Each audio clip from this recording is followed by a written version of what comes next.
반갑습니다. 맥디입니다. 이번 영상에서는 주맥스 거래소 이용 방법에 대해서 알아보겠습니다. 이 주맥스 거래소는 21년도에 만들어진 거래소고 신사행 거래소이다 보니까 수수료 할인 등의 많은 혜택이 있습니다. 그리고 추가적으로 한글 서비스를 지원한다는 점이 굉장히 좋은 장점으로 작용되는 거래소라고 보시면 되겠습니다. 그리고 무엇보다도 신생 거래소이기 때문에 각종 이벤트와 수수료 면에 있어서 그 어떤 거래소보다 싼 수수료를 제공해주는 거래소라고 보시면 되겠습니다. 그래서 코인을 거래하시는 분들 같은 경우는 분명히 국내 거래소를 이용하시겠지만 해외 거래소를 이용하신다 그러면은 혜택이 많은 거래소를 선정을 하시는 게 좋습니다. 특히 선물 거래를 집중적으로 거래를 하시는 분이라면은 수수료가 가장 싼 거래소가 중요합니다. 왜냐하면은 선물 거래 같은 경우는 내가 보유한 자산 대비해서 10배, 20배 이런 식으로 큰 금액이 들어가기 때문에 수수료가 무시할 수 없는 부분이 되기 때문입니다. 단위에서는 크게 차이가 없지만 1000단위부터는 수수료에 대한 압박이 굉장히 크기 때문에 수수료를 많이 할인해주고 혜택을 많이 주는 거래소가 좋습니다. 그런 면에 있어서 주맥스는 입금 이벤트에서 입금만 해도 선물 증정금을 주고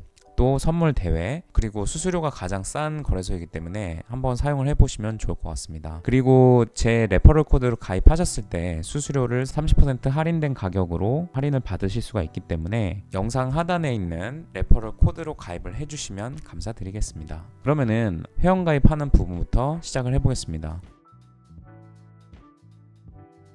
우측에 회원가입을 눌러주시기 바랍니다. 제 레퍼럴 코드로 접속을 하시면 이와 같은 화면이 뜨시는 걸 볼 수 있습니다. 자, 이때 휴대전화로 가입을 하는 방법이 있고 이메일로 가입하는 방법이 있는데 저는 이메일로 가입을 진행해 보겠습니다.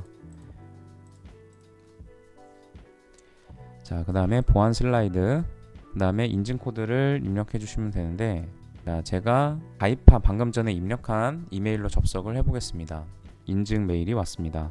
자, 요거를 복사해서 코드에 입력을 해줍니다. 자, 그러면은 아이디가 생성이 된 겁니다. 간단하게 회원가입 하신 다음에 이 주맥스 거래소에 대해서 한번 살펴보겠습니다. 홈페이지를 여기 보면은 간편 구매라고 있는데 이건 뭐냐면은 신용카드를 통해서 비트코인을 매매를 하는 겁니다. 그래서 원화로 신용카드 결제를 하게 되면은 계정에 들어오게 되는 거죠. 근데 지금은 법적으로 신용카드 사용을 해서 비트코인 구매가 지금 되지 않기 때문에 국내에서는 이거는 사용하실 수가 없습니다. 그래서 여기는 별 기능이 없는 거고 그 다음에 마켓을 눌러보시면 주맥스에서 관리하고 있는 상품에 대한 시세가 나오고 있다. 근데 어차피 아까도 설명드렸지만은 주맥스는 바이비트에서 시세를 가져오기 때문에 바이비트와 동일한 화면으로 지금 보여주고 있다고 보시면 되겠습니다. 그리고 이제 거래하기는 말 그대로 선물 거래를 하실 수 있는 창이라고 보시면 되고 여기는 좀 이따가 제가 좀 더 자세하게 설명을 하겠습니다. 그 다음에 여기 정보를 보면은 거래소에서 각종 이벤트라든지 아니면은 공지 어떤 시스템상에 뭔가 공지가 나왔을 때 여기에 공지를 하게 됩니다. 그래서 여기로 들어오시면은 각종 자주 하는 질문이라든지 사용자 가이드 궁금하신 것들을 여기서 검색해서 확인을 하실 수가 있다. 그리고 이벤트 공지는 여기서 다 모아서 볼 수가 있고 지금 진행하고 있는 이벤트가 어떤 게 있는지 여기 쭉 나오는 것을 보실 수가 있습니다. 그 다음에 보너스가 있는 걸 보실 수 있는데 처음 가입을 하시고 이 리워드 센터에 가보시면은 각종 미션들이 있습니다. 그래서 이 미션을 달성을 하실 때마다 선물 증정금을 받게 되는 거죠. 그래서 신규 파생 상품 트레이더 거래량이 최초 1000달러가 되면은 5달러를 보너스로 주고 자, 그 다음에 10,000달러를 달성을 하시면은 이제 또 추가로 5달러를 주고 그 다음에 거래량이 이제 50,000달러를 달성하면은 25달러를 드리고 그리고 3일 연속 거래를 하게 되면 또 5달러를 주고 자, 7일 동안 거래를 연속으로 하시면은 5달러 추가로 주고 자, 그 다음에 14일 동안 연속으로 거래를 하시면 또 25달러를 줍니다. 그래서 총 받으시는 금액이 미션들만 다 하셔도 70달러를 버실 수가 있다. 난 솔직히 그냥 보너스만 받겠다라고 하시면은 롱숏을 그냥 거래량으로 채워가지고 이렇게 하셔도 충분히 보너스를 받으실 수가 있습니다. 자, 그래서 가입을 하신 다음에는 보너스를 꼭 받으시길 바랍니다. 자, 그 다음에 여러분들이 하셔야 될 게 각종 보안 인증을 하셔야 됩니다. 여러분들이 가입을 하고 비밀번호를 설정하시겠지만 그 외에도 2중 3중으로 하셔야 해킹의 위협에서 안전하실 수가 있습니다. 따라서 여기 사람 모양의 계정 및 보안을 누르시고 이중 인증을 눌러보시면은 이런 화면이 나옵니다. 여기서 전화 인증과 구글 인증이 있는데 둘 다 설정을 하겠습니다. 자, 전화 인증. 자, 코리아라고 입력을 하시면은 이렇게 나옵니다. 자, 여기서 핸드폰 번호를 입력을 해줍니다.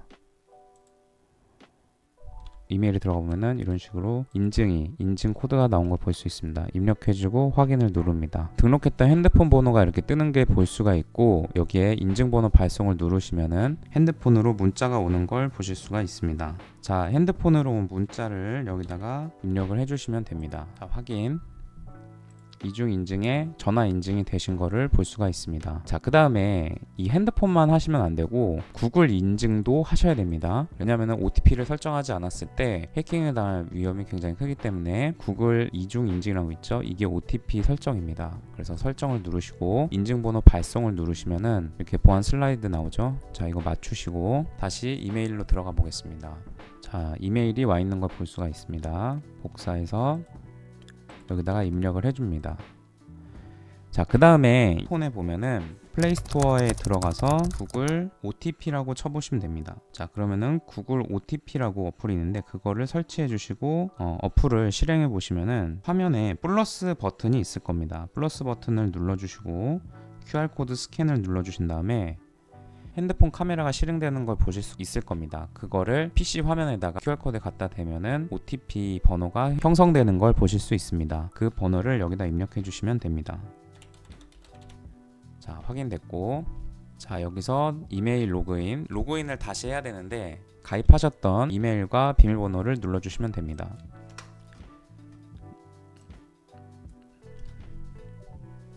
자, 여기서 설정하셨던 OTP 번호를 입력해 주시면 됩니다.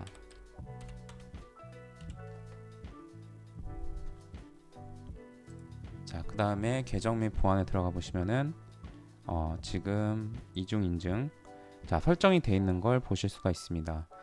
이메일 인증도 중요하지만 KYC 인증도 해주시는 게 좋습니다. 왜냐하면은 KYC라는 거는 신원 인증 확인이라는 건데, 업비트 같은 경우는 트래블로를 시행을 하면서 베리파이 바스프라는 시스템을 통해서 신원 인증을 합니다. 그래서 100만 원 이상의 입출금을 요구를 할 때는 베리파이 바스프에 가입한 거래소들만 100만 원 이상의 입출금이 자유롭게 됩니다. 자, 근데 이 주맥스 같은 경우는 아직 베리파이 바스프의 멤버까지는 됐지만 2차 심사가 아직 승인이 안 됐기 때문에 직접적으로 업비트에서 100만 원 이상의 입출금을 할 수가 없습니다. 물론 100만 원 이하는 가능하지만 100만 원 이상은 되지가 않기 때문에 나중에 2차 심사가 끝났을 때 입출금을 100만 원 이상 하기 위해서는 KYC 인증을 하시는 게 좋다. 자, 이제 보안 설정까지 하셨으면은 실제로 주맥스 거래소를 이용하기 위해서는 주맥스에 일단 코인을 입금을 시켜야겠죠. 그래서 업비트에서부터 그거를 한번 보겠습니다. 일단은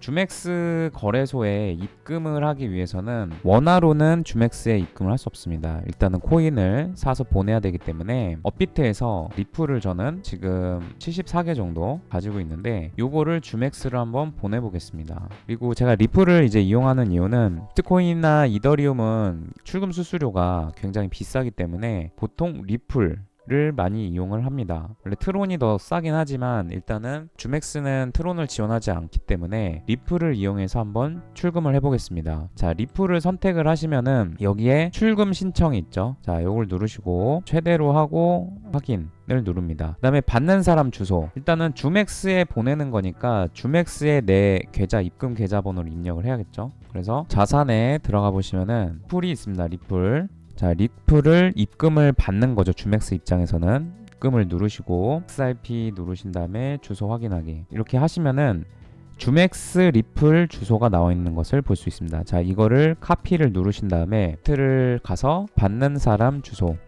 요거를 입력하시고, 그 다음에 반드시 입력해야 되는 게 리플은 특이하게 데스티네이션 태그라는 게 있습니다. 그래서 이거를 태그, 이 번호를 반드시 입력을 해주셔야 된다. 자, 여기다가 이렇게 입력을 하고 맞는지 최종적으로 다시 한번 확인하십시오. 이상이 없는 것을 확인을 했고 동의합니다. 출금 신청을 누르고 해당 사항이 있냐? 아니요. 눌러주신 다음에 카카오페이 인증하기. 자, 그러면은 핸드폰으로 인증 카카오톡이 오시는 걸 볼 수가 있습니다. 그래서 그 내용에 확인하기를 눌러주시고 그다음에 인증하기, 그다음에 안면 인식하시고 인증이 완료된 거가 확인이 되면은 출근 신청이 이제 완료가 된 겁니다. 자, 그래서 조금 기다려 보겠습니다. 네, 5분 만에 리플이 입금이 되는 걸 볼 수가 있습니다. 지금 리플 들어왔죠, 주맥스 거래소로. 자, 그럼 입금을 해봤으니까 이번에는 한번 출금을 해보겠습니다. 출금. 제가 리플을 이제 출금을 할 건데, 여기 보면은 제가 73.42개의 리플을 가지고 있죠. 여기서 출금을 누르시고 업비트의 입장에서는 이제 입금을 받는 거죠. 그래서 여기 XRP를 치시면은, 저는 어차피 리플을 보낼 거니까, 자, 출금을 하실 때는 주소를 반드시 추가를 하신 다음에 보내실 수가 있습니다. 그래서 여기다 추가 눌러주시고, 주소의 그 비고니까 업비트 XRP 이렇게 하겠습니다. 그 다음에 XRP 통화인 거 보고 네트워크 XRP인 거 확인을 하고, 그 다음에 업비트에 보시면은, 자, 입금 주소에 들어가 보시면은 여기에 리플의 제 주소가 있죠. 이걸 복사를 해서, 자, 여기다가 붙여넣기 하고, 그 다음에 데스티니 태그를 복사를 하신 다음에 반드시 이거 복사를 하셔야 됩니다. 자, 여기도 마찬가지로 넣고 최종적으로 이상 없는지 확인합니다. 자, 그 다음에 확인을 누르신 다음에 OTP 번호를 입력을 해주시면 됩니다. 그러면은 이제 주소가 이제 추가가 된 거고, 다음에 혹시라도 이제 그 뭐 리플을 보낼 일이 있으시면은 자동적으로 내가 추가한 주소가 이제 여기 있는 것을 보실 수 있습니다. 여기 업비트 XRP 이 뒤에 주소가 있는 거 보이시죠? 자, 그 다음에 출금을 하는 거니까 하나만 한번 보내보겠습니다. 자, 그럼 여기 보면은 최소 출금 금액이 20XRP라고 되어 있는 걸 보실 수 있습니다.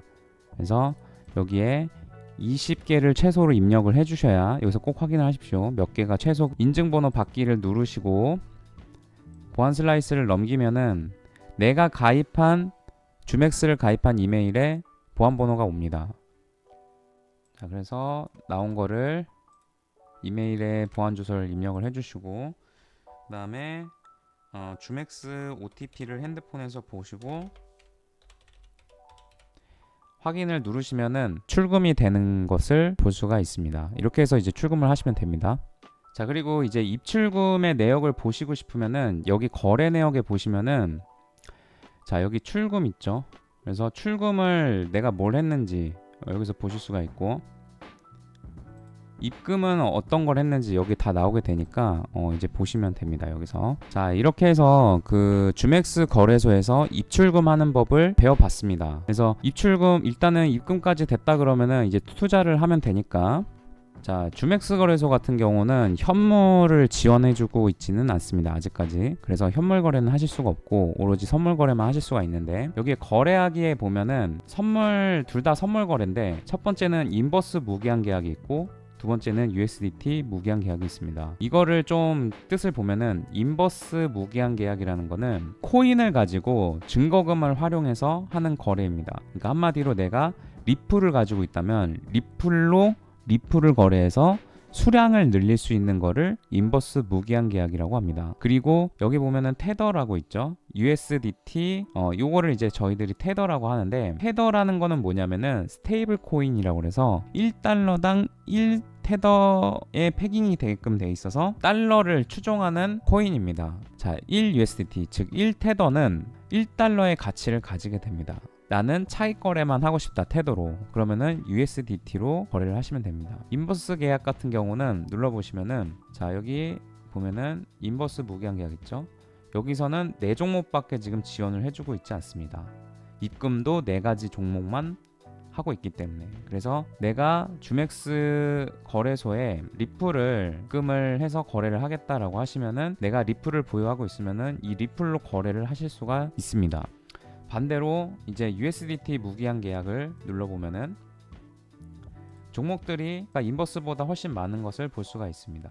그래서 여러 가지 종목들을 거래하실 수가 있고, 자, 이거를 거래하기 위해서는 여기 보면은 테더가 있죠. 이 테더를 보유해야지만 거래를 하실 수가 있다. 자, 그러면은 내가 현물 거래가 안 되는데 어떻게 그러면은 이 리플을 가지고 테더 거래를 할 수가 있냐, 내가 보유한 이 리플 현물을 팔을 수가 있어야지 거래할 수 있는 거 아니냐라고 하실 수 있는데, 자 여기 리플을 받은 다음에 여기 교환이라는 데 있죠. 교환을 눌러보시면은 내가 XRP를 가지고 있기 때문에 리플을 선택하신 다음에 내가 바꾸고 싶은 거를 테더로 바꾸시고, 자 100% 수량을 하면은 이게 견적하기가 있습니다. 이 견적하기를 해가지고 내가 받게 되는 그 테더가 몇 달러인지 이렇게 나오기 때문에 이 교환을 누르게 되면은 테더로 전환이 되기 때문에 그런 거는 걱정 안 하셔도 된다. 자 그럼 먼저 인버스 무기한 계약을 보겠습니다. 자 인버스 무기한 계약부터 이제 설명을 드릴 건데, 제가 아까 전에 리플을 입금을 했죠. 그럼 리플을 이제 선택해서 거래를 할 수가 있습니다. 여기 보면은 순자산 가치에 보면은 리플을 73.42 XRP를 가지고 있는 걸 볼 수가 있고, 여기에 마우스 커서를 갖다 대면은 이거를 달러로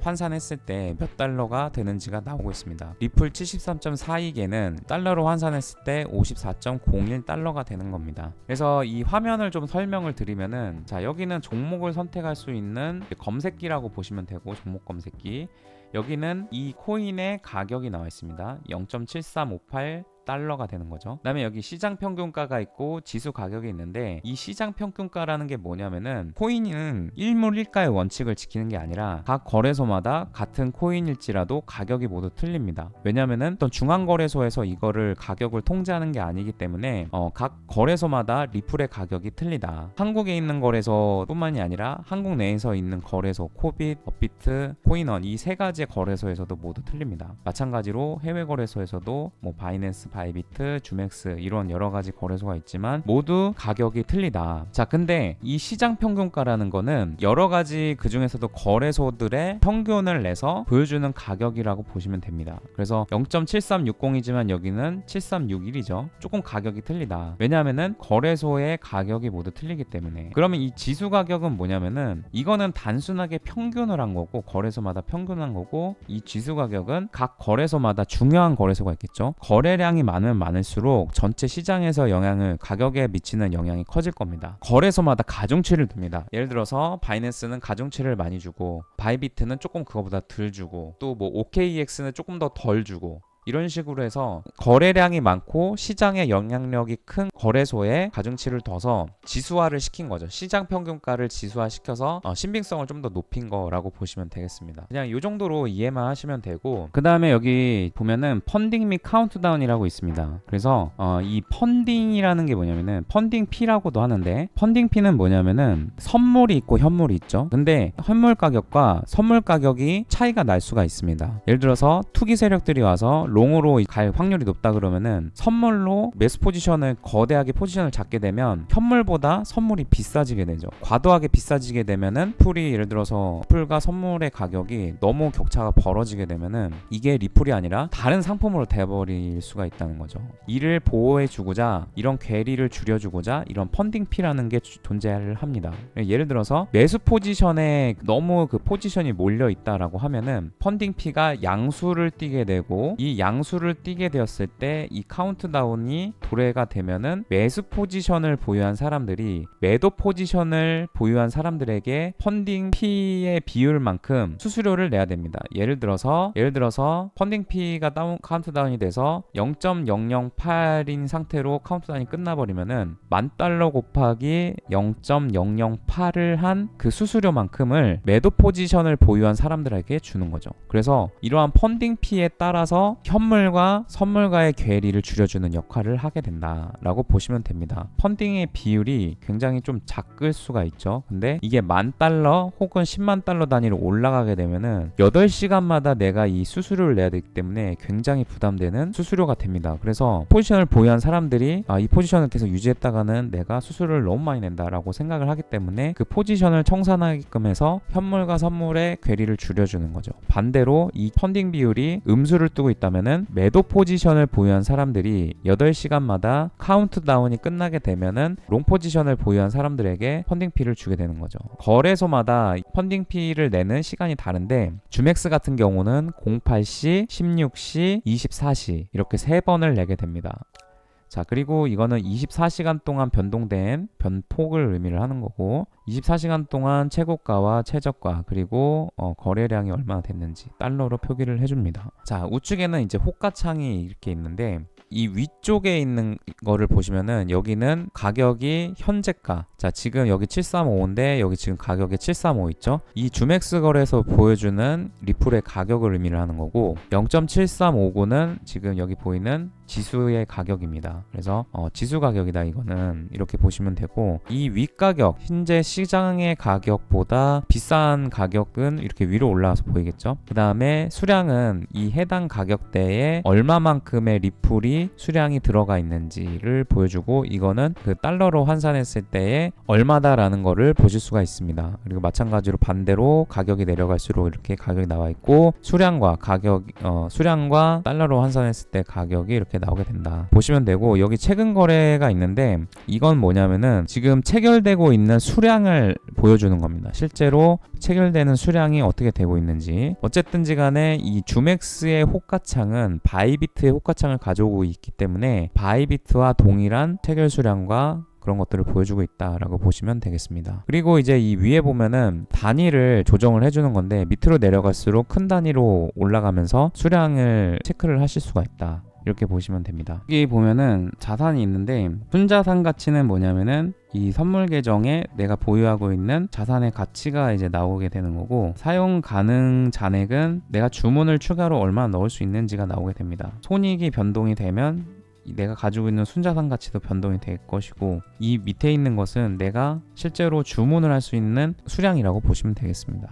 그리고 여기 입금이 있는데, 이걸 누르시면 계정 정보 창으로 이렇게 넘어가는 모습 볼 수 있고, 포지션 창을 보면은, 자 여기는 이제 종목의 정보, 그 다음에 교차를 했는지 격리로 했는지 레버리지 비율이 나오게 되고, 그 다음에 수량, 이제 인버스 거래 같은 경우는 이게 수량이 달러로 나오게 되고, 테더 거래는 코인의 수량으로 나오게 됩니다. 그리고 금액은 55달러일 때 이게 리플이 74.29개가 포지션 수량으로, 코인의 수량으로 들어갔다는 거고, 강제 청산가는 이 가격에 도달했을 경우에 현재 보유하고 있는 포지션이 청산되면서 사라지게 됩니다. 그래서 이 강제 청산 가격 굉장히 중요하니까 잘 확인을 해주시고, 포지션 증거금은 뭐냐면은 이 포지션을 유지할 때 그냥 이제 유지하게 해주는 게 아니고 계약금이 일부 필요합니다. 그래서 레버리지 포지션 증거금은 레버리지에 비례해서 증거금이 필요하게 된다. 그래서 그 증거금을 제외한 금액이 또 여기에 사용 가능 잔액으로 잡히게 되는 거죠. 그리고 실현 손익은 현재 내가 포지션을 가지고 있는 수익이냐 손실이냐 보여주는 거고, 1일 실현 손익은 내가 매매를 하면서 오늘 수익을 낸 부분과 손실을 낸 부분 이렇게 나타내 주는 거고, 목표가 손절가는 자세한 거는 뒤에 가서 설명을 드리고,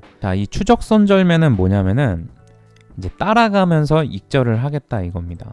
그러니까 많이 되돌림이 발생되지 않으면 계속 따라가면서 익절을 하겠다. 그래서 포지션을 지금 55달러만큼 가지고 있잖아요. 가격이 이렇게 올라가서, 자 여기를 돌파하면은 더 갈 것 같단 말이죠.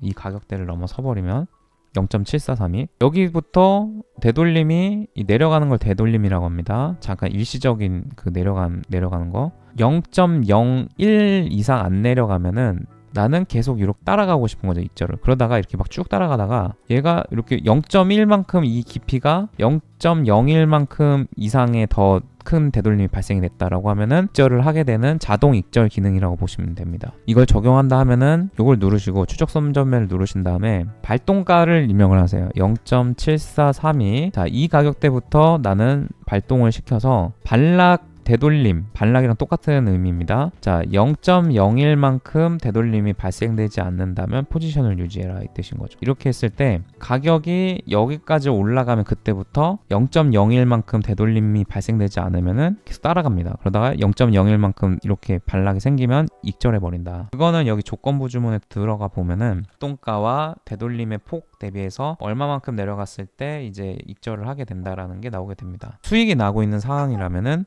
이 추적 손절매 기능을 이용을 하셔서 이제 사용을 하시면 좋습니다. 여기를 보면은 이제 중앙에 차트가 있는 것을 보실 수가 있습니다. 저 같은 경우는 이제 우측 버튼 누르고 세팅을 누르시면은 여기 이제 차트 화면에 대한 설정 값을 바꿀 수가 있는데, 저는 격자선이 나오는 걸 싫어하기 때문에 세로 격자선 그 다음에 가로 격자선을 지어주겠습니다. 그리고 이 세션은 뭐냐면은 일자별로 나눠주는 건데 이렇게 파란색으로 나오면은 좀 저는 보기가 싫어서 이런 식으로 좀 잘 안 보이게끔 이렇게 줄여주겠습니다. 색을. 그래서 여기서부터 보면은 자 1분은 1분봉이고 5분봉 이런 식으로 분봉을 변경을 할 수가 있고, 여기 밑에 눌러보면은 추가하고 싶은 분 단위를 이렇게 그 별표를 누르면은 추가가 되는 것을 볼 수가 있습니다. 그 다음에 이제 여기는 캔들의 종류인데 나는 하이킨 아시를 쓰고 싶다 그러면 하이킨 아시로 이렇게 차트가 바뀌는 것을 볼 수가 있고, 라인으로 하겠다 이런 식으로 하실 수도 있습니다. 요거를 더블 클릭해 보면은 두께라든지 뭐 색깔이라든지 바꾸실 수가 있습니다. 저는 캔들 차트를 좋아하기 때문에 캔들로 변경을 해서 보겠습니다. 자, 그 다음에 여기 지표가 있는데 단축키 슬러시를 눌러도 되고 이걸 누르셔도 됩니다. 눌러보면은 나는 뭐 주요 보는 게 RSI, 그 다음에 뭐 MACD 이런 거 많이 보시죠. 추가를 해서 보실 수가 있고, 잘 안 보인다 그러면 더블 클릭해서 이런 식으로 색깔을 변경하실 수가 있습니다. 수명도도 바꿔주면 이렇게 진하게 나오고요. 지표를 없애고 싶다 X를 누르면 이렇게 없어지고, 그 다음에 다시 되돌리고 싶다라고 하시면은 컨트롤 Z를 누르면은 없앴던 게 다시 살아납니다. 이 지표를 위로 올리고 싶다 하시면 이걸 누르시면 되고, 이 지표의 전체 화면을 보고 싶다 이걸 누르셔도 되고, 아니면 더블 클릭 누르면은 이런 식으로 전체 화면으로 바뀐다. 마찬가지로 가격 차트도 지표는 필요 없고 난 가격만 볼 거야 라고 하시면은 그 가격 차트에서 더블 클릭을 누르시면은 이런 식으로 가격 차트만 나오게 된다. 이렇게 보시면 됩니다. 자, 그 다음에 여기 보면은 요거는 전체 차트입니다. 그래서 전체 모드로 변경하실 수도 있고, 요거는 주간 모드. 요걸 누르면은 이제 흰색으로 바뀝니다. 차트가 난 밝은 색으로 할 거야 라고 하시면은 이렇게 하시면 되고, 저 같은 경우는 이제 눈이 부셔서 그냥 야간으로 돌려놓고 보겠습니다. 좌측에 보시면 이제 도구들이 있습니다. 그래서 제가 좀 유용한 거 몇 가지 설명드리면은, 여기 조그마한 화살표를 눌러보면은 추가로 확장이 되면서 여기 별표를 누를 수 있게 되어 있습니다. 그래서 별표를 누르면은 즐겨찾기, 이 별표가 즐겨찾기인데 즐겨찾기한 도구들이 여기 추가가 된다. 그래서 여기 단축키가 또 있죠. Alt V를 누르면은 버티컬, 이 세로 기준선이 생기는 거고, Alt H를 누르면은 호라이즌, 수평선이 되는 거죠. 그래서 이 단축키 정도는 알고 계시는 게 좋다. 이건 뭐 단축키를 쓸 수 있으니까 이런 것들은 뭐 굳이 추가할 필요가 없고, 추세줄 정도 여기서는 추가를 해주시면 되고, 그 다음에 붓, 요거는 뭐 저 많이 쓰니까 붓 여기 추가하고, 그 다음에 이 날짜 및 가격 범위, 요것도 자주 쓰는 도구입니다. 그래서 이걸 추가시켜서 몇 %나 올랐나, 그리고 얼마나 시간이 걸렸나 이런 것들을 알아볼 수 있는 도구이기 때문에 추가를 해주시는 게 좋다. 그러면 이거 여기다 작동한 이런 도구들을 난 지우고 싶다라고 하시면은 요거 쓰레기통을 눌러주시면 이렇게 사라집니다. 그리고 여기 보면은 자가 있죠. 또 요거는 이제 아예 여기 그 차트에다 작도를 해놓는 거고, 이 자는 이렇게 해서 다른 데 누르면 사라집니다. 그래서 Shift를 누른 상태에서 이렇게 누르고, 이거는 또 여기 밑에 내려갔다 누르고 이렇게 하는 게 귀찮잖아요. 또 없앨라 그러면은 요거 쓰레기통 눌러야 되고 번거롭기 때문에 Shift를 누른 상태에서 이런 식으로 그냥 바로 쓰고 다른 데 눌러서 없애고 이런 식으로 또 활용하실 수가 있습니다. 그리고 이제 여기 보면 이제 그 자석이 있는데, 이건 뭐냐면은 예를 들어서 내가 추세선을 긋는데 지가 알아서 이렇게 자동으로 붙습니다. 이게 자석을 설정을 하면. 자, 그래서 이것도 굉장히 유용하게 쓰실 수가 있다. 그리고 이걸 더블 클릭해서 여기 익스텐드를 하면은 우측으로 이제 확장이 되는 거고, 왼쪽은 이 뒤쪽 왼쪽으로 확장이 되고, 이런 식으로도 이제 쓰실 수가 있습니다. 그리고 여기 보면은 그 설정에 들어가 보시면은 여기에 알림이 있습니다. 이거를 체크를 하셔야지 체결이 됐을 때 소리가 난다. 그래서 요거를 반드시 체크를 하시고 사용을 하셔라. 자, 여기 보면은 주문창이 있는데, 이 교차와 격리를 설명하기 전에 주문하는 메커니즘을 다 설명을 해드리고 그 다음에 교차와 격리에 대해서 설명을 드리겠습니다. 왜냐하면 좀 내용이 어렵기 때문에. 자, 여기 보면은 지정가가 있고 시장가가 있고 조건부 주문이 있죠. 자, 지정가는 뭐냐면은 한마디로 내가 주문하고 싶은 가격에 주문을 하는 겁니다. 내가 만약에 롱 포지션을 주문을 한다 그러면은 현재 가격보다 낮은 가격에 주문을 해야 싼 가격에 살 수가 있겠죠. 그래서 자, 저는 0.7이라는 가격에 이렇게 가격이 떨어져서 여기까지 오면은 주문을 체결하고 싶다라고 하면은 0.72를 하고 주문을 매수 롱을 그러니까 롱 포지션은 이제 상승에다 베팅을 하는 겁니다. 자, 이렇게 주문을 하게 되면 이게 지금 무슨 선이 하나 보일 겁니다. 초록색은 롱 포지션 주문인 거고 여기 0.72는 내가 주문한 가격, 그 다음에 그 옆은 이 수량인데, 자, 여기 보면은 단위가 USD죠. 그래서 XRP의 수량으로 주문을 하는 게 아니라 1달러 가치만큼 주문을 하겠다 이겁니다. 내가 0.72라는 가격에 1달러만큼 주문을 하겠다 이겁니다. 그래서 이 주맥스 같은 경우는 인버스 선물을 거래를 하실 때 수량의 단위가 XRP가 아니고 USD인 점을 인지를 하셔야 됩니다. 그래서 내가 지정한 가격에 주문을 하고 싶다라고 하면은 지정가를 이용해서 주문을 하시면 된다. 반면에 포지션 취소를 하고 싶으시면은 X 버튼을 눌러주시면 됩니다. 혹은 여기 주문 활성화에 보면은 이게 뭐냐면은 이거는 미체결 주문입니다. 내가 주문을 해서 체결되지 않은 주문이 여기 있기 때문에 여기서 취소를 누르시면 주문이 사라지는 것을 볼 수 있습니다. 반대로 내가 매도 포지션 주문을 하겠다라고 하시면은 비싼 가격에 사서 싼 가격에 되사는 거기 때문에 현재가보다 비싼 데다가 주문을 하셔야 됩니다. 0.78이란 가격에 1달러를 매도 포지션 주문을 하겠다라고 하면은 이런 식으로 주문이 들어가는 것을 보실 수가 있습니다. 그래서 마찬가지로 취소하겠다 그러면은 여기서 그냥 삭제를 하셔도 된다. 자, 요거 누르시면은 앞으로는 확인 창이 나오지 않습니다. 자, 그 다음에 여기 우측에 보면은 시장가가 있는데 이건 뭐냐면은 현재 가격에 나는 바로 사겠다 혹은 팔겠다 이겁니다. 그래서 매수 포지션 요 버튼을 바로 눌러버리면은 주문이 체결이 된 겁니다. 그래서 체결된 현황은 여기 포지션, 내가 보유한 포지션을 보기 위해서는 여기 현황창에 포지션 현황창에 보면은 이런 식으로 나타나 있다. 주문이 들어가고 청산을 해야 되는데 내가 롱 포지션에 들어갔기 때문에 비싼 가격에다가 주문을 해야 팔리겠죠. 그래서 저는 0.76에다가 지정가 주문을 하겠습니다. 그러면 0.76. 제가 들고 있는 수량이 현재 1달러만큼 가지고 있으니까 1달러를 주문을 해야겠죠. 이렇게 하면은 보유한 포지션이 가격이 여기까지 올라갔을 때 이제 팔리는 겁니다. 익절도 중요하지만 손절을 하고 싶을 수도 있죠. 그럴 때는 0.7이라는 가격까지 가격이 하락했을 때 나는 손절을 하고 싶다라고 하시면은 밑에 보면은 여기 목표가 손절가가 있습니다. 자, 이걸 누르신 다음에 손절가에다가 0.7을 입력을 하면은 이 손절가가 지금 설정이 되는 거 보실 수가 있습니다. 여기 보면은 손절가, 시장 가격, 시장가로 해서 트리거 발동을 시키겠다. 0.7보다 아래로 내려가면 포지션을 정리를 하겠다라고 이게 주문을 내는 거가 되겠습니다. 자, 근데 여기 보면은 이제 또 목표가라는 게 있죠. 이 포지션 익절을 하는 데 있어가지고 지정가로 이렇게 할 수도 있고 혹은 여기다가 직접 입력을 할 수도 있습니다. 0.76에다가 제가 지정가 주문을 했지만 이걸 취소를 하고 여기다가 0.76을 하면, 자, 여기 보면은 시장 가격이 0.76에 도달했을 때 예상 수익이 0.03 리플을 얻을 수가 있는 거고, 자, 반대로 여기 손절가로 했을 때는 0.7에 도달했을 때 시장가 손절 주문 발동 예상 손실액은 0.07. 이렇게 익절과 손절에 대한 부분이 여기서 나온다. 이런 식으로 설정하실 수도 있습니다. 근데 개인적으로 추천드리는 거는 손절은 시장가로 주문을 하는 게 좋고 익절 청산은 지정가로 설정해서 하는 게 좋습니다. 왜냐하면은 자, 손절을 할 때는 시장 가격으로 빨리 손절을 해야 되죠. 그렇기 때문에 시장가로 이제 청산을 하는 게 좋은데 지정가는 어차피 이 가격의 목표가가 도달했을 때 나는 청산할 거기 때문에,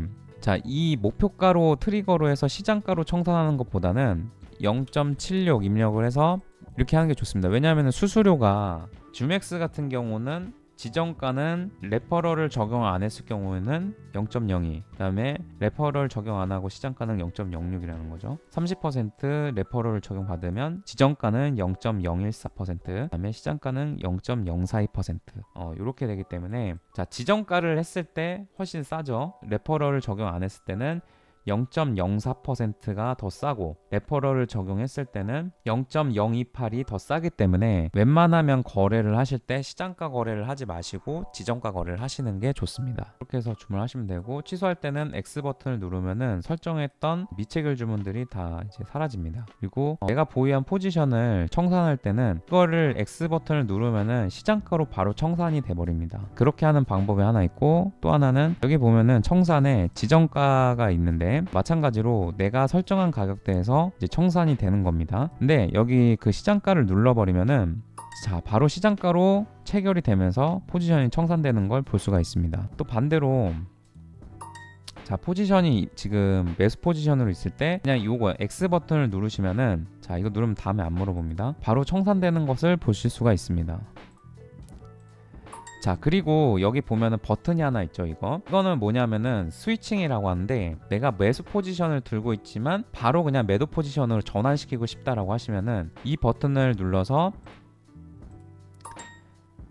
바로 매도 포지션으로 전환되는 것을 보실 수가 있습니다. 자, 그래서 기본적인 주문은 이 지정가, 그 다음에 시정가 요거를 활용을 해서 주문을 하시면 됩니다. 그리고 추가로 아예 나는 주문을 할 때 절과 손절을 걸고 싶다라고 하시면은 여기에 있는 버튼을 활용하시면 됩니다. 그래서 내가 롱 포지션으로 이제 진입을 할 때는 공매수죠. 그래서 공매수를 눌러주시고, 목표가 예를 들어서 자 0.7이라는 가격대에 주문을 넣고 싶고, 그러니까 가격이 이렇게 떨어져서 매수 포지션으로 진입을 하고 싶고, 목표가를 0.8, 자 목표가를 0.8, 목표 가격을 0.8, 그 다음에 손절을 0.7로 하겠다 그러면은 여기다 0.7, 이런 식으로 미리 입력을 하시면은 목표가에 도달되었을 때 얻을 수 있는 이익과 내가 손절가에 도달했을 때의 금액이 어떻게 되는지를 아실 수가 있다. 물론 내가 목표가 손절가를 입력을 했지만 일단은 지정가로 주문만 보이고, 자 여기 보면은 주문 활성화에 있죠. 여기 보면은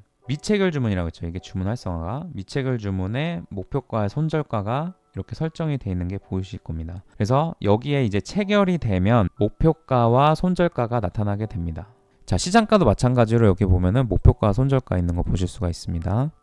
자, 그 다음에 이제 조건부 주문이라는 게 있는데, 이건 뭐냐면은 자 예를 들어서 가격이 이렇게 해서 여기에 이제 여기를 뚫으면은 이 가격대가 지금 한 번, 두 번 저항을 받았죠. 그래서 세 번째 때 여기를 이렇게 빵 하고 뚫어주면은 이렇게 올라갈 거다라고 예측을 한 거죠. 제가 이런 상황이었을 때 현재가가 0.739인데 여기는 0.8이죠. 0.8. 그러면은 내가 지정가 주문으로 여기다가 주문을 걸고 싶은데, 지정가 주문에다가 내가 만약에 예를 들어서 0.8 해놓고 매수 포지션 주문을 넣으면은 여기 지금 위험 경고 뜨죠. 이게 무슨 뜻이냐면은, 자 우리들이 매수 주문을 넣는다는 거는 싸게 사서 비싸게 판다라는 의미를 가지고 있는 거죠. 그래서 현재가보다 싼 가격에다가 주문을 해야 되는데, 만약에 현재가보다 비싼 가격으로 주문을 내버리면은 내가 시장에서 더 비싼 가격으로 사겠다라는 걸로 그냥 바로 던지는 거기 때문에 시장가 체결이 돼버립니다. 지금 0.7397인데 0.8 비싼 가격에다가 매수 포지션 넣으면은 위험 경고를 무시하고 확인을 눌러버리면은 시장가로 매수 주문이 체결돼 버리는 거죠. 왜냐면은 시장에서는 지금 현재 가격으로 거래가 되고 있는데 내가 더 비싼 가격으로 사겠다고 하고 지금 그냥 얘기를 해버리면은 당연히 시장은 오케이 하고서 바로 현재 가격에서 비싼 가격으로 체결된다는 거죠. 그래서 이런 것들을 방지하고 어쨌든지 간에 야간에 내가 잘 때나 아니면은 뭐 내가 보지 않을 때 이 가격대를 뚫어주면은 바로 올라갈 것 같단 말이에요. 그러면은 이 가격대가 돌파될 때 주문을 내고 싶다라고 할 때는 이 조건부 주문을 사용을 하시면 됩니다. 자, 그래서 여기가 0.8이니까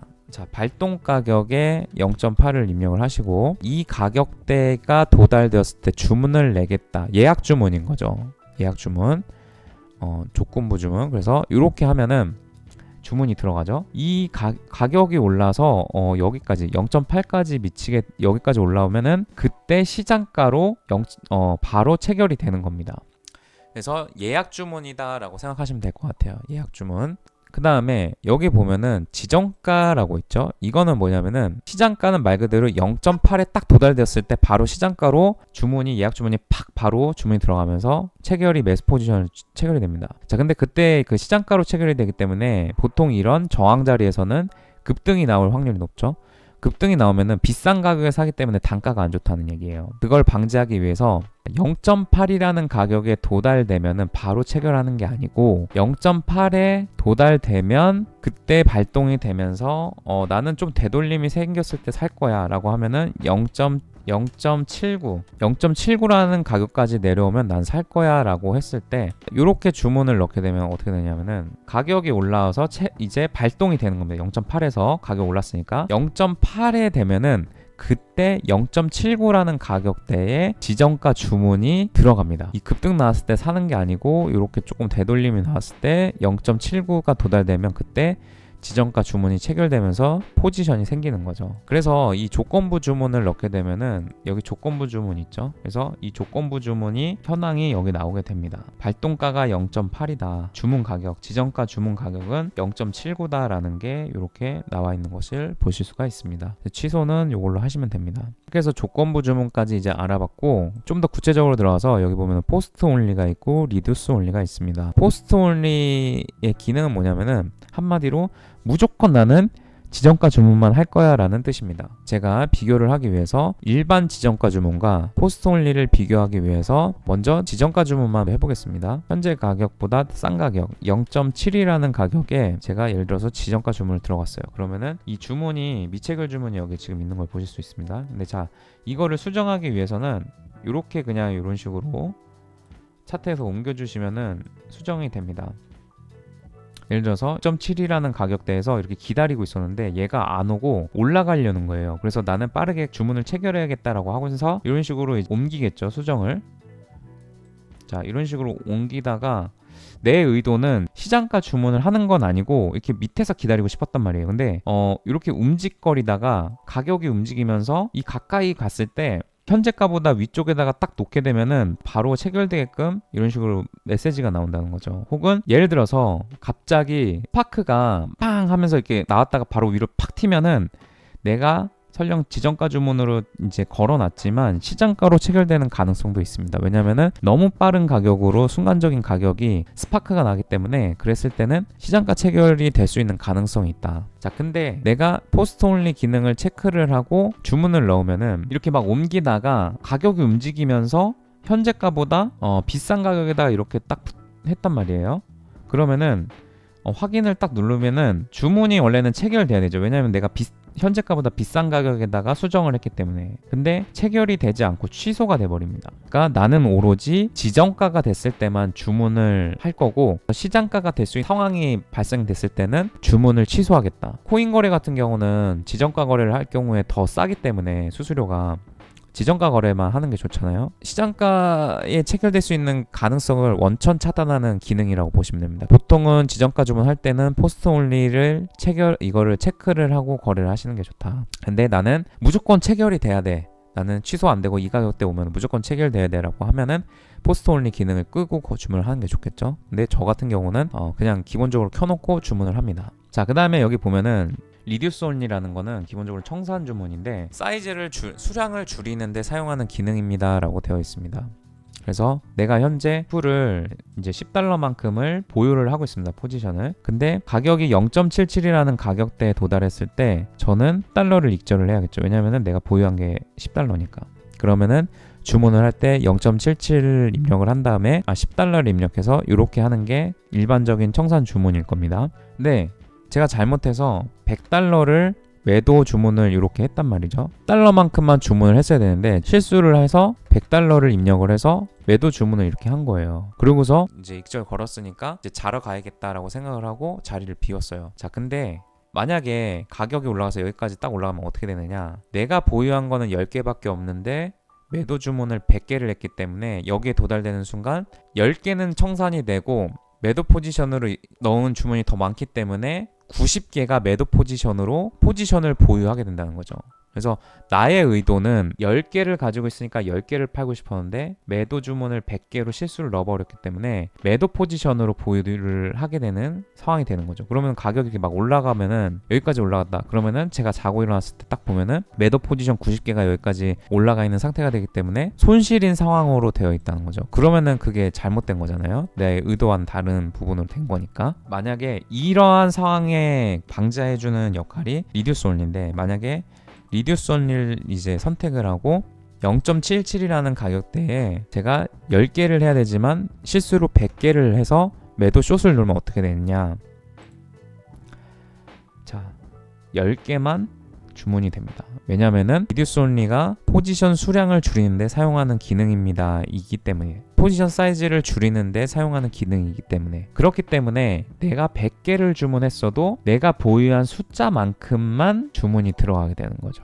주문 실수에 대한 방지를 할 수 있는 기능을 해준다. 내가 포지션을 청산할 때는 지정가로 청산을 할 때는 이 리듀스 온리를 눌러주시고 청산을 해주시는 게 좋습니다. 리듀스 온리를 사용하는 데 있어 또 다른 상황이 또 뭐가 있냐면은 예를 들어서 리듀스 온리를 쓰지 않는 상황에서 0.77이라는 가격대에다가 10개를 매도 숏을 하고 손절을 0.7에다가 했다고 해볼게요. 보통은 지정가로 10개 넣고 그 다음에 여기다가 0.7 손절가를 설정을 하겠죠. 그러면은 이런 상황이 됐을 때 가격이 0.7에 도달하면은 포지션이 청산이 될 겁니다. 그리고 가격이 만약에 그냥 상승을 해버리면은 10개가 청산이 되면서 익절이 되는 거죠. 자, 근데 제가 이렇게 걸어놓고 자러 갔단 말이에요. 이렇게 걸어놓고. 근데 무슨 일이 발생이 됐냐면은 가격이 이렇게 흘러가지고 자, 손절이 됐어요. 그러면은 어떻게 된다? 포지션이 내가 없으니까 청산이 된 거니까 손절도 없어지고 얘도 없어지죠. 없어지겠죠? 이 상태가 되겠죠. 만약에 여기까지 내려왔다 때.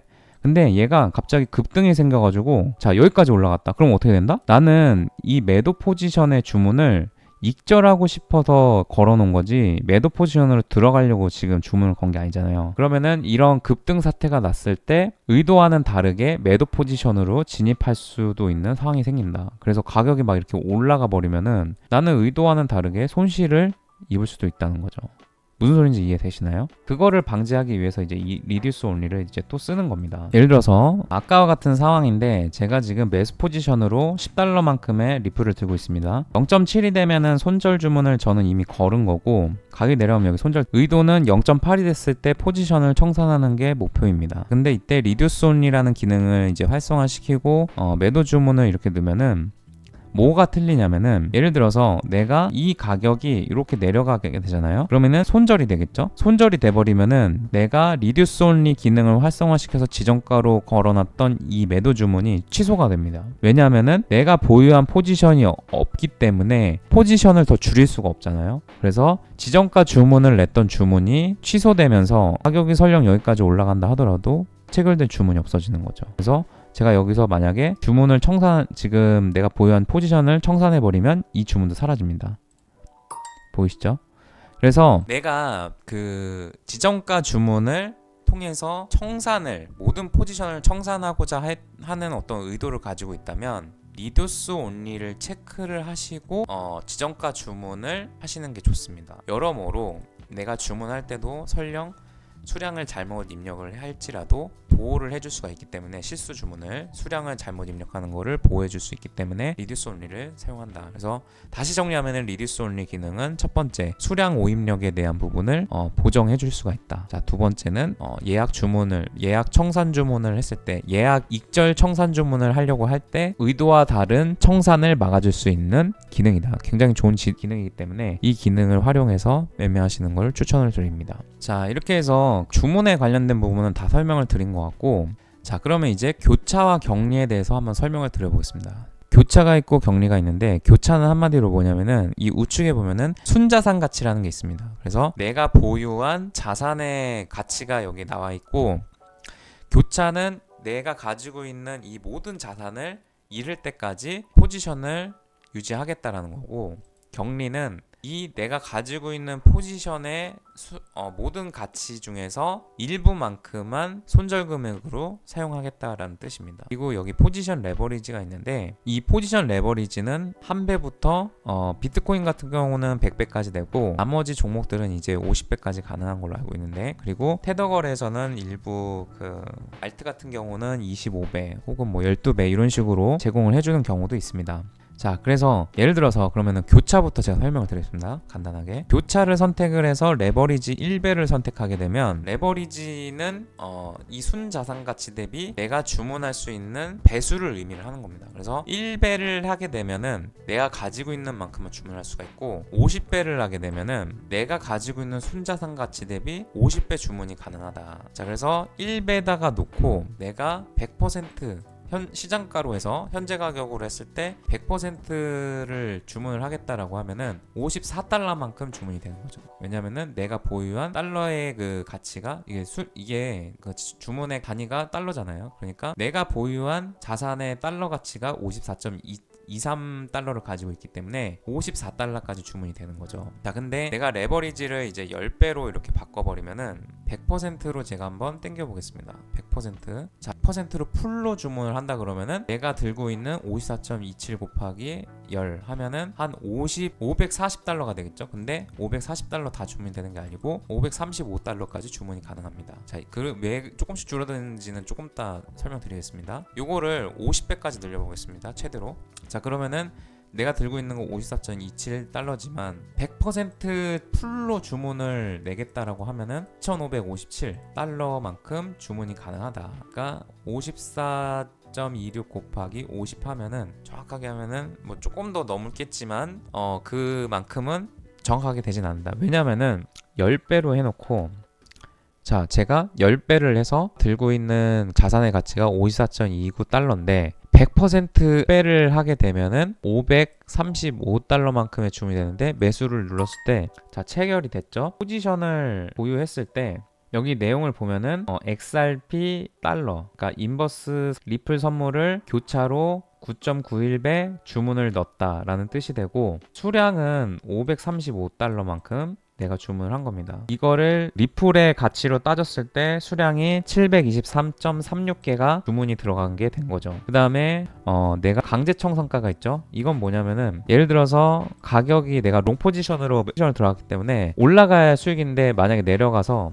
0.6785 자, 여기까지 내려가면은 만약에 여기까지 내려갔다 그러면은 저는 73.59개 리플 자산가치 54.48달러를 모두 잃게 되는 겁니다. 자, 이해가 되시나요? 그리고 여기 보면은 포지션 증거금이라고 있죠. 포지션 증거금이라고 있죠. 이게 뭐냐면은 제가 실제로 가지고 있는 돈은 54.40달러를 가지고 있어요. 근데 레버리지를 10배를 써서 지금 매수 포지션에 들어갔다는 거는 이 535달러만큼 레버리지를 썼다는 거잖아요. 근데 이 포지션을 그냥 이렇게 유지해주는 게 아니라 이 증거금이라는 거, 계약금이죠. 어떻게 보면은 계약금을 보유하고 있어야지만 이 포지션이 유지가 되는 거죠. 그렇기 때문에 이 포지션 증거금 이만큼을 보유를 하지 않으면은 주문이 들어가질 않습니다.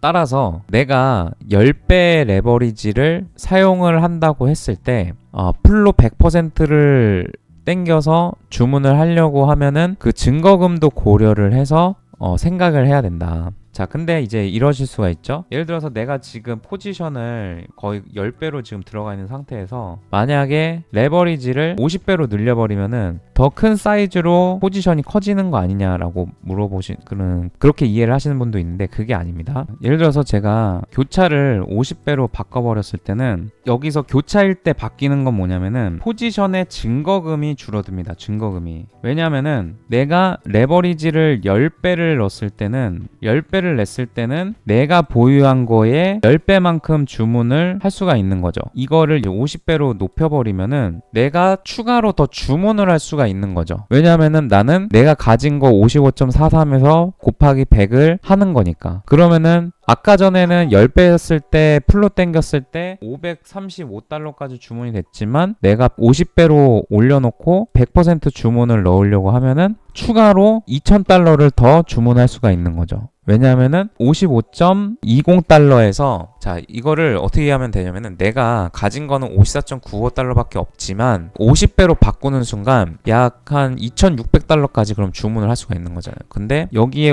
기존에 535달러 롱 포지션을 가지고 있는 상태에서 주문을 추가로 할 수 있는 게 2000달러 정도 되는 거죠. 그 다음에 이제 그 나머지 돈은 원래 2600달러지만 100달러 정도는 그 증거금으로 활용이 되는 거고 추가로 주문이 가능한 거는 2000달러가 되는 겁니다.